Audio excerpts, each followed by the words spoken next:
Hello everyone, Professor Lohit here. Today we will see the lecture number 16 on transition curve. The transition curve has a radius with the decreasing from infinity at a tangent point to the design radius of the circular curve. So whenever you introduce a transition curve between a straight and a circular curve, the radius of transition curve decreases and become minimum at the beginning of the circular curve.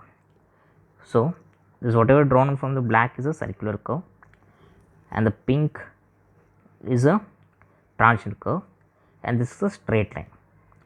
So whenever I want to have a curve, a horizontal curve, the transition curve is introduced in between the straight and the circular curve. So in the sense, the transition curve is always sandwiched between straight line and the circular curve. And the rate of the change of radius, so obviously it is going to be here infinity, na? When the line is straight, it is going to be infinity.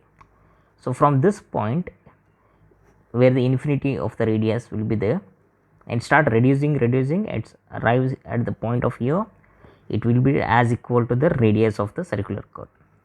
Here it is going to be infinity, gradually start introducing the reducing this radius, that at this point it is going to be equal to the radius of the curve. So why this is necessary to introduce a transition curve between the straight line and the curve? First thing is that to introduce gradually centrifugal force between the tangent point and the beginning of the circular curve. For reason is to avoid the sudden jerk on the vehicle. Okay, if you introduce a transition curve, sudden jerk will be not be experienced by the any of the people sitting inside the vehicle.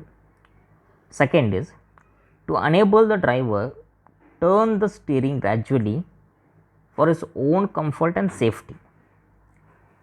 And the last is to enable the gradual introduction of the designed super elevation and extra widening of the pavement at the start of the circular curve. So whenever you are having the circular curve, so from this point you have to supposed to have the super elevation. Now whatever the super elevation you got from the design, you have to provide from this point to this point, so that vehicle easily counter the circular curve. But how you going to give? So there has to be gradually increase in a super elevation. So they start introducing at this point. Gradually they increase it. At this point they going to get the full cant, whatever they require. Then it is again introduced throughout the length of the curve. Then again from this point it starts decreasing. Here it is going to be like a 0. No cant is provided. Then the radius also it's become 0. So the again straight line, again it's going to be the introduction of the straight line of the alignment. So for that reason, even in providing the extra widening also, they start introducing at this point, at this particular curve, they get the full length of the whatever the extra widening they supposed to be provided here. And lastly is to improve the aesthetic appearance of the road. So these are the reason why you provide the transition curves. Generally there are different types of transition curve they are available. One is a spiral, lemniscate, cubic, parabola. In all these three curves follow almost the same path up to the deflection of angle 4 degree, and practically there is no any significant difference even up to some 9 degree. In all these curves the radius start decreasing as the length increases, but the rate of change of radius and hence the rate of change of centrifugal acceleration is not at all constant. Clear? This diagram clearly shows how to eliminate the crown, or we call it as the attainment of the camber. So first of all, when you have the road, okay, at this time you have to increase the super elevation.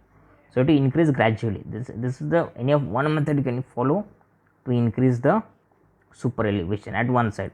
This is the inner side, this is the outer side. How you increase this in this fashion. This is the one way, and one more is This is how you can increase the super elevation. I can't directly increase this at the point of the circular curve. So it has to be start from the starting of the transition curve, and it will attain this whatever the height at the end of the transition curve. This is the one way of the method, that is eliminating of the curve of the camber section. And one more type is there. Here what we do, here we tilt the what do you call, rotating about the center line, and this is rotating about the inner way. This is rotation of the pavement section to attain the full supervision. If you see, this is the center, here the E/2 length is provided at the bottom to the usual level of the height of the road, and here it is increased, and this is pivoted at the center, where in this case it is increased with respect to the inner edge. Where any of these methods depend upon that. If we use this is going to be E, and here it is going to be E/2 and E/2. Clear? And this is what we call as the attainment of the camber. And to find this, the length of transition curve, we have three methods. One is the rate of change of centrifugal acceleration, one was the rate of induction of the super elevation, and one is the empirical formula. So you are going to follow this all the three methods. Whichever gives the highest length, that you are going to adapt for the design. First, you are going to start calculating with the rate of change of centrifugal acceleration. This is a formula to calculate the LS, that is length of transition curve, V cube divided by 46.5 into C into R. The C is nothing but the centrifugal acceleration, that is given by the formula C is equal to 80 divided by 70 plus V, and this is expressed in meter per second cube, and this always C values lies in between 0.5 to 0.8, and from this whatever the value you are going to get, you take it. The next is the rate of introduction of super elevations. The super elevation can be introduced either pivoting at the center, okay, half of the elevation both the sides, super elevation at both the side, or directly with respect to the inner edge. Clear? If you pivoting at the center, then this is the formula, En divided by 2. En is nothing but the slope what you are going to provide, okay, and E is nothing but the height, and that is given by always E is nothing but B into E. So B is nothing but the width of the pavement, so that is given by W plus WB. W is nothing but width of the pavement, W is nothing but the extra width what you provided. This is with respect to the center, and with respect to the rotated about the inner edge, this becomes E into N. Again this E can be written as E into W plus W. W is nothing but width of the pavement, and W is nothing but the extra width of the pavement. Clear? And this extra width you provide only when the radius of the curve is around 300 meter. Okay, it is less than 300 meter, then you go with the extra widening.